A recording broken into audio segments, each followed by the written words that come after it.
Assalamualaikum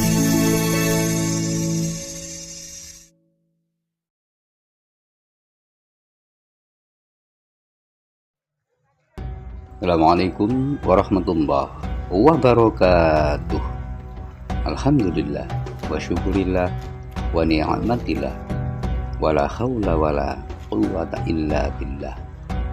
Nah, para pemirsa beriman yang dirahmati oleh Allah, semoga kita semua senantiasa selalu dalam lindungan Allah Subhanahu wa ta'ala, dan gelak mendapat syafaat dari baginda agung Rasulullah Muhammad sallallahu alaihi wasallam, sehingga dalam kehidupan kita bisa selamat di dunia sampai di akhirat.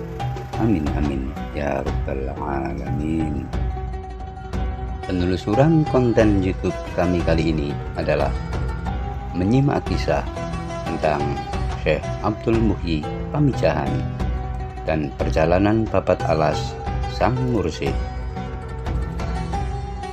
Kisah penyebar agama Islam dan tarekat Syadhariyah yang babat alas Pamijahan, Tasik Malaya. Saat menginjak usia 19 tahun, Syekh Abdul Muhyi meminta izin kepada kedua orang tuanya untuk berguru kepada Syekh Abdul Rauf Singkel, ulama Sufi, tokoh penyebar awal tarekat Syadhariyah. Permintaan itu dikabulkan. 8 tahun ia habiskan untuk menimba ilmu. Selama itu pula ia dikenal sebagai murid yang tekun, disiplin, dan memiliki karakter yang teguh. Memasuki tahun terakhirnya di Aceh, saat menginjak usia 27 tahun, ia bersama murid-murid lainnya untuk berziarah ke makam Syekh Abdul Qadir Jailani, yang dilanjutkan dengan mendalami ajaran-ajaran tasawuf selama 2 tahun. Selama itu, ia berhasil memperoleh ijazah ilmu agama Islam dari seorang mursyid di Baghdad. Perjalanan berikutnya, ia bersama murid-murid lainnya dibawa gurunya menuju ke Mekah untuk melaksanakan ibadah haji. Pada masa-masa itulah sang guru melihat tanda-tanda kewalian dalam diri Syekh Abdul Muhyi.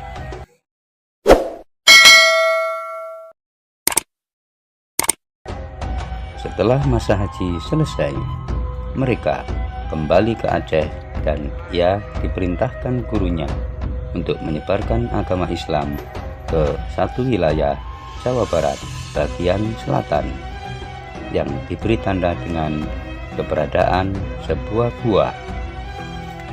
Pamijahan sebagai metafora. Syekh Abdul Muhyi lahir dari pasangan Sembah Lebe Wartakusuma dan Nyai Raden Ajeng Tangenjia. Ayahnya memiliki garis keturunan dari Kerajaan Galuh Ciamis. Mengenai masa hidupnya, terdapat 2 informasi yang berbeda. Pertama, antara tahun 1650 sampai 1730. Kedua, antara tahun 1640 sampai 1715. Selain itu, beberapa sumber mencatat ia lahir di Mataram, Kertasura, Jawa Tengah. Sedangkan sumber lainnya mencatatkan kelahirannya di Mataram, Lombok, Nusa Tenggara Barat.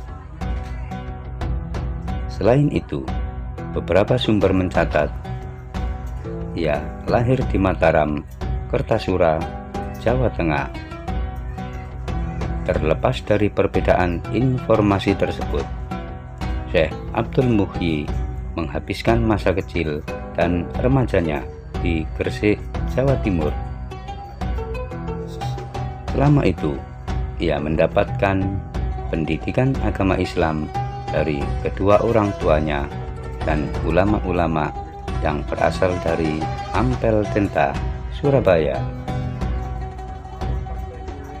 Sekembalinya dari Aceh, ia sempat ke Gresik dan menikah dengan Ayu Bapta.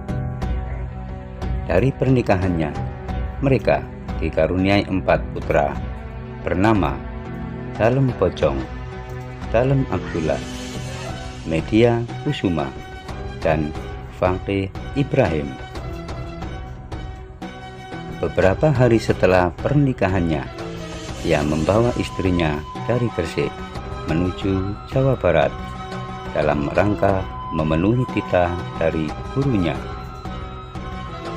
Daerah pertama yang ia datangi adalah Dharma Kuningan. Kedatangannya disambut baik oleh masyarakat setempat yang meminta kepadanya untuk mendidik mereka. Ia mengabulkan permintaan itu dan menetap selama 7 tahun, dari tahun 1678 sampai 1685. Setelah itu, perjalanan dilanjutkan menuju daerah Pamengpeuk, Garut, dan menetap selama kurang lebih 1 tahun, dari tahun 1685 hingga 1686. Selama di Pamengpeuk, Syekh Abdul Muhyi menyebarkan ajarannya dengan penuh kehati-hatian.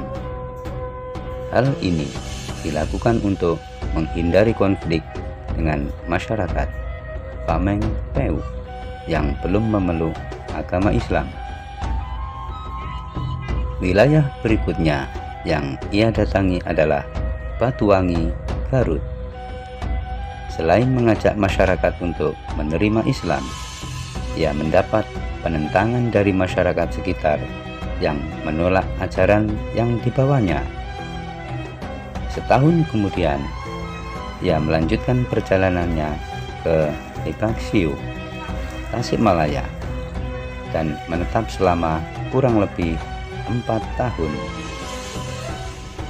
Di wilayah ini, bersama para pengikutnya, berhasil mendirikan sebuah masjid. Ia tekun menyiapkan kader-kader untuk melanjutkan perjuangan dakwahnya. Di samping itu, ia sering menenangkan diri di lembah gunung Kampung Cilumbu, sekitar 6 km dari Lebak Siu, yang kemudian ia namakan sebagai Gunung Mujarat. Dari kebiasaannya itu, ia akhirnya menemukan gua yang diisyaratkan oleh gurunya. Gua tersebut kemudian diberi nama Safarwati, berasal dari bahasa Arab yang berarti jalan yang berada di antara lembah. Penemuan gua terjadi pada tanggal 12 Rabiul Awal tahun 1111 Hijriah atau 1690 Masehi. Saat itu diperkirakan usia Syekh Abdul Muhyi 40 tahun. Sepeninggalnya, Gua Safarwati kerap kali dikunjungi oleh pendatang dari berbagai pelosok Pulau Jawa secara berduyun-duyun. Laksana ikan akan bertelur atau mijah dalam bahasa Sunda, sehingga gua ini kemudian dikenal dengan nama Pamijahan atau tempat ikan bertelur, yang ini termasuk dalam wilayah Kecamatan Bantar Kalong, Kabupaten Tasikmalaya, Jawa Barat. Setelah gua ditemukan, Syekh Abdul Muhyi beserta keluarganya bermukim di dalamnya. Selain itu, gua tersebut dijadikan sebagai tempat untuk mendidik para santri. Meski demikian, upaya menyebarkan agama Islam ke wilayah lain tetap dilakukan. Kampung Pojong kini dikenal dengan nama Kampung Bengko, menjadi wilayah pertama yang dikunjungi dalam menyebarkan agama Islam dan tarekat Syadhariyah setelah penemuan gua. Sekitar kurang lebih 2 km di sebelah barat Kampung Pojong, ia melanjutkan menyebarkan ajarannya dan berhasil mendirikan sebuah masjid. Ia kemudian menggunakan kembali nama Safarwati untuk wilayah tersebut. Tahun berganti, kemasyhurannya kian melebar ke wilayah-wilayah di Pulau Jawa lainnya seperti Cirebon, Demak, Ciamis, Bandung, Banten, hingga Mataram, Surakarta.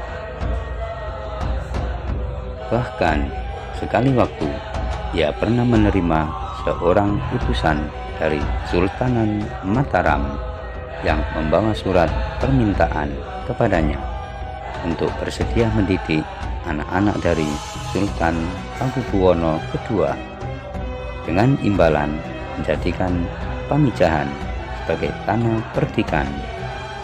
Namun permintaan itu tidak pernah dipenuhinya hingga ia meninggal pada tahun 1151 Hijriah atau 1730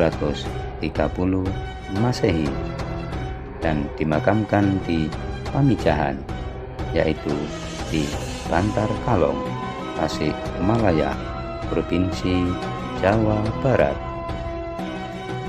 Demikian penelusuran konten YouTube kami kali ini yang menyimak tentang kisah Syekh Abdul Muhyi yang lokasinya berada di Pamijahan, Bantar Kalong, Tasikmalaya, Provinsi Jawa Barat.